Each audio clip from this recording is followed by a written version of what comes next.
Okay, video. Okay. So we are about to review นะคะจากหนังสือพระไตรปิฎกนะคะฉบับภาษาอังกฤษ The Long Discourses of the Buddha, a translation of the Tikha Nikaya by Maurice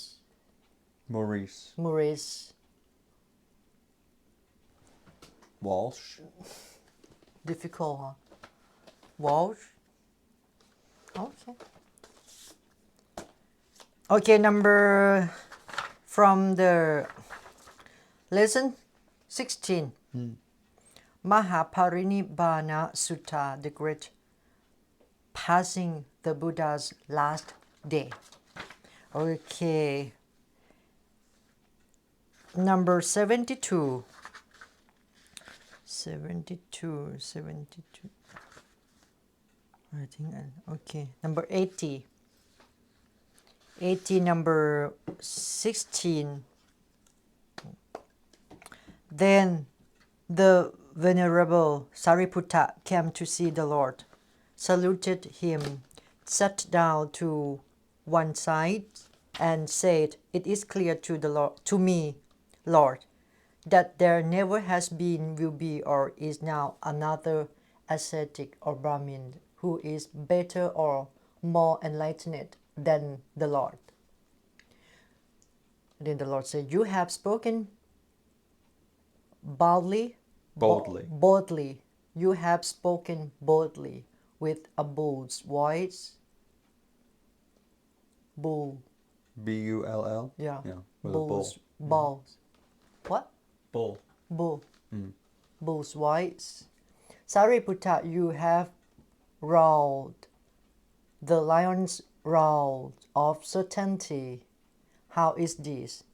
Have all the arahant Buddhas of the past appeared to you, and were the minds of all those lords open to you, so as to say, these lords were of such virtue, such was their teaching, such their wisdom, such their way, such their liberation?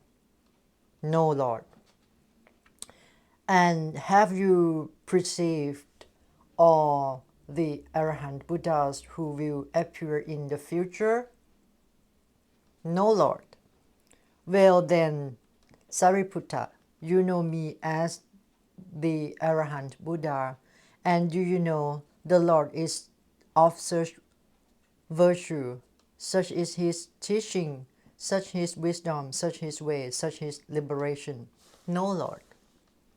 So, Sariputta, you do not have knowledge of the minds of the Buddhas of the past, the future, or the present. Thus, Sariputta, have you not spoken boldly, with a bull's voice, and rolled the lion's roar of certainty with your declaration.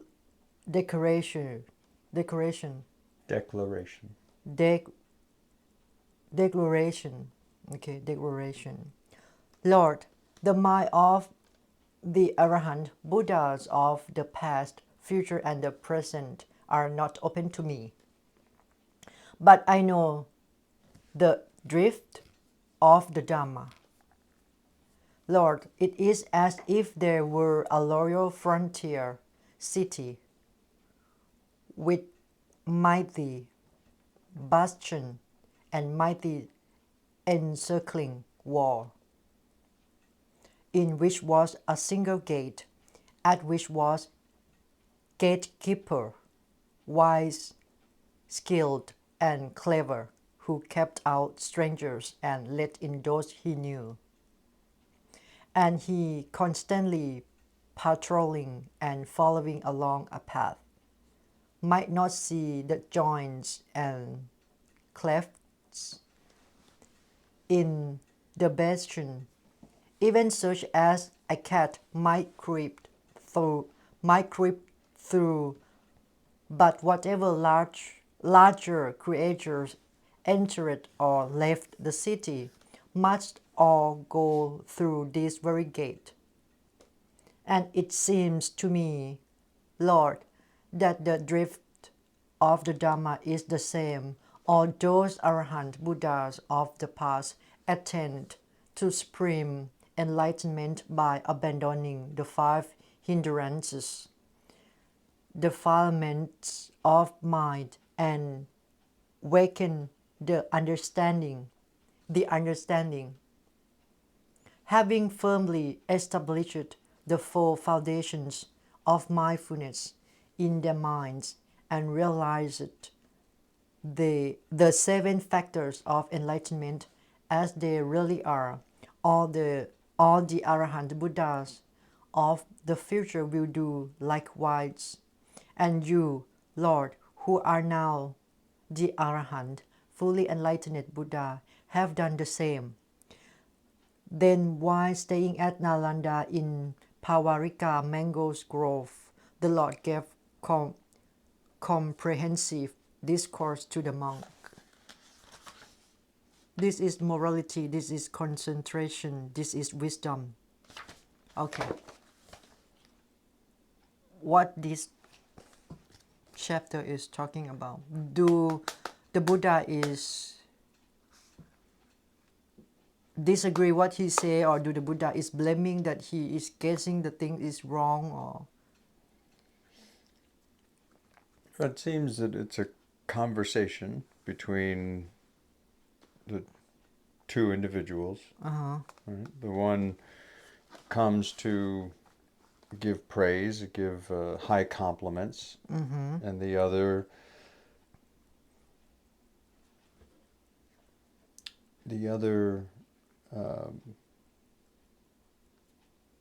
is more humble than to just plainly accept the compliments.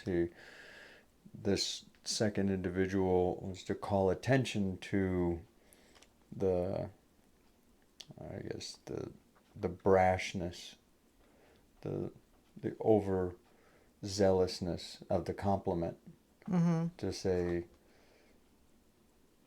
making such statements should be carefully considered before saying such things. And then proceeds to quiz the person with a bit of rhetorical questions, asking if they have access to the past, asking if they have access to the future, and without these accesses, how could they be so certain of the statements that they made? So in a sense, they're rhetorical questions, because of course the answer is no, they don't have access to the past and the future. It's really more of a question to bring attention to that issue, that they made a statement that they cannot support with knowledge. But then that person comes back and says, but through their rational understanding, you don't necessarily need direct knowledge of the past or direct knowledge of the future. You can make assumptions, or you can make assertions through essentially through what would be called syllogistic logic. Syllogistic logic comes from Aristotle, that and it's the basis of all computing today. Syllogistic logic says things like, let me come up with an example here. If one thing is known to do something, and you witness a thing doing that thing, then that thing doing that thing must be one of those things. So you could say then, as an example in physical terms,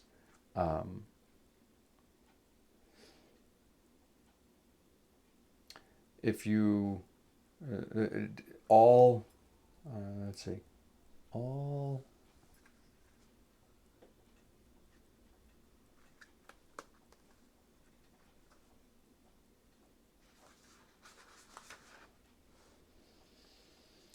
pardon, I'll think of this. A good baseline example of a syllogism. So, If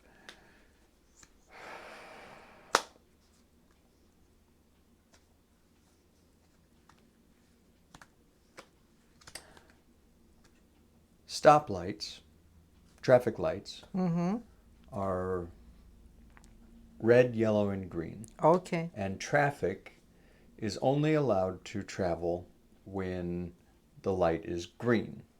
Sometimes when the light is yellow. And so you don't have to necessarily observe a traffic light. If you observe the traffic without a traffic light and you see that the traffic is passing through a place that would have a traffic light and the traffic is passing, then you can say the light must be green. Because any traffic that travels through there can only do so when the light is green, and so therefore if the traffic is flowing, then the light must be green. This is a logical, syllogistic logic, right?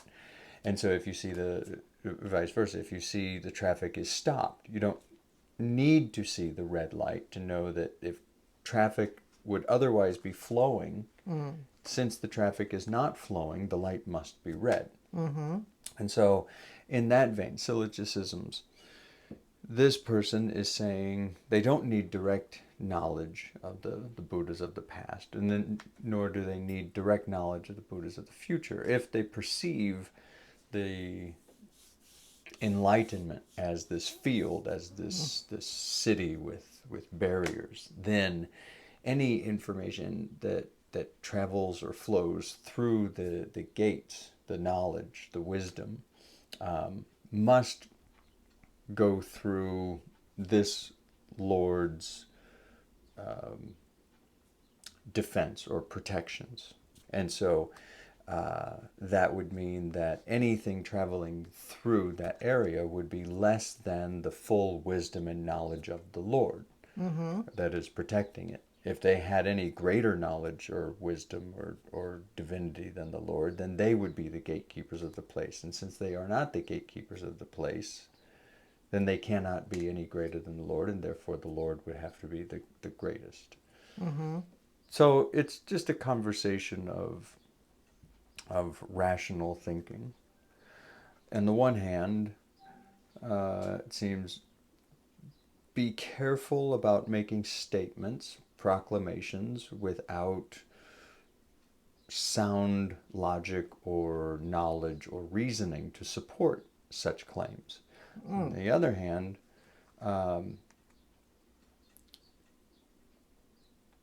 claims can be made without direct knowledge through associated wisdom.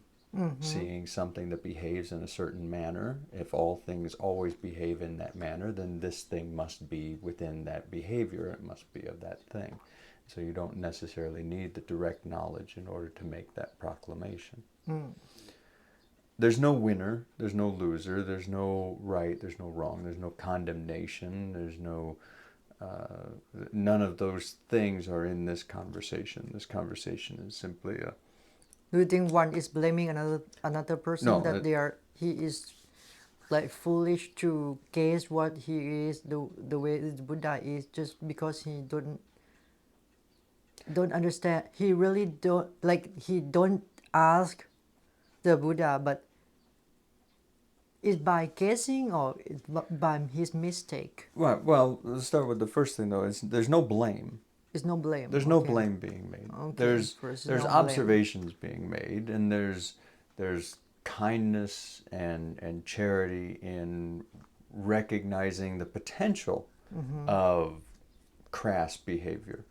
A person comes in, gives high praise, high compliments. That other person is concerned for the welfare of that other, and they want to be sure that if you're going to make proclamations, So it mean in this chapter, the words of the Sariputta speaking speech is by the word itself is true. the Sariputta, That's why. the Sariputta is using syllogistic logic. Okay, we come back to the first chapter that say Sariputta came and speak like praise Yes. to the Lord. So Correct. the Lord know that he don't have the, what does it call, the minds of the Buddha. Well, He he don't have calls that attention vision, to the that. knowledge. So because of he don't have the knowledge of the Buddha, but he speak the truth. What he's Or not. the Lord being is asking, how can you make such a claim without direct knowledge of Yeah. these things? To which the Sariputta Sariputta. is responding, I don't need direct knowledge of these things. I can know these things through extension. If these behaviors belong to this being or this group of beings, if I witness this behavior, then the beings that are behaving in that manner must be of this group. Otherwise, they wouldn't be behaving in it mean this way. in this phrase also Sariputta confirmed that he knows that the Buddha is the full state of mind, and because Sariputta he said that understanding that having firmly established the full foundation of mindfulness, right? So it means that he knows this. That's why he can confirm that the Buddha, the one who knows this, is the Buddha. And that's what he's saying, is by knowing these things. And also he have two things that he pretty sure that the one who enlightenment and found this knowledge is the Buddha, because he is studied with the Buddha. So he understand what the Buddha taught, and he is successful in the knowledge. In Buddhism, Sariputta is like a right hand from the Buddha, because he is the second person who study from the Buddha. He have the knowledge just clever as much as the history of the Buddhism can have. So he understand that, but he is not the person who is awakening by himself, right? He arahant by the Buddha. So in this one, because he understanding the full foundation of mindfulness and either minds realized the 7 factors of enlightenment as they really are. So because he know this, and he can assume. Right. These are, you could call these imperialistic measures. So to have a study or to make an observation, you must have some form of measurement. And he is basing it off of these. The measures by understanding the 4 levels of knowledge and the 7 factors factors. enlightenment. These are the measurements. If you have all 7, you have this. If you have less than 7, then you don't have So this. it means people who speaking these are understanding about the full foundation of mindfulness and the factors of enlightenment. That's why he can claim that.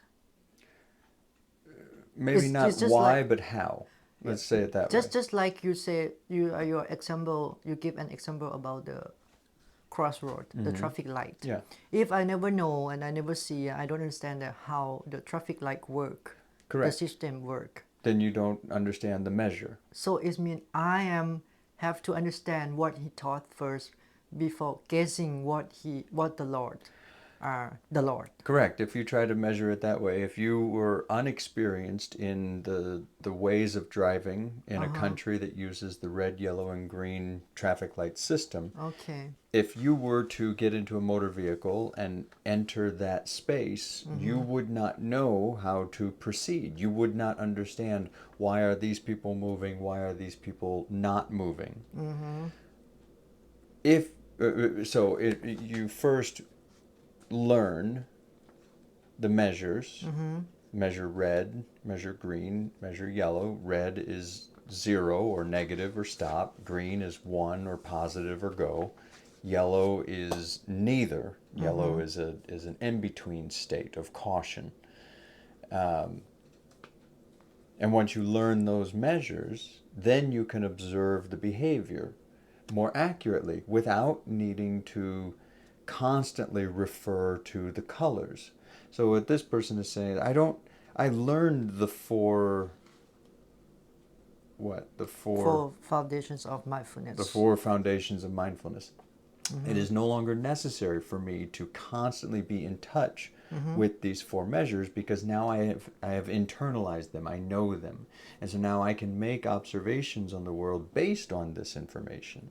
In the same way that I could make observations or make claims about an observation of traffic conditions based on knowledge of that traffic light system. This conversation be made to be clear that when you want to confirm or you want to describe something, you must describe by your knowledge and what you know. The conversation is a conversation of two ways of knowing. There are two ways of knowing things. There is inferred knowledge and there is direct knowledge. Okay. Direct knowledge is that immediate observation of an act or a measurement, that you see it or you touch it or you in some way can observe it.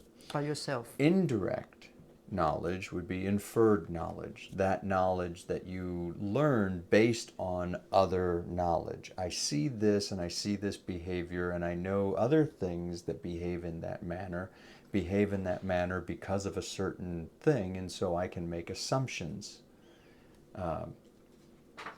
It's inferred knowledge that we stand on this planet based on the laws of gravity. Okay. I don't need to see gravity to know that is why I'm not flying off of the planet. It's inferred. I just understand it. Okay. So this chapter will be different if a person who claims and the Buddha asks, like, how do you know? And he said, I don't know, right? The story will be different. This conversation between these two people is just as a lesson in the two ways these two types of knowledge. Okay. So that's why this story is not about to prove that you are talking without knowing anything. You're just guessing. You are mistake to understand. But it's give you a lesson that you have two way of to understand things of the true knowledge. It is a lesson in understanding there is more than one way to knowledge. Okay. Thank you very much. Of course. Doctor. Aye. Thank you. So, I just want to know, because some people speaking, because they are reading this and then they want to,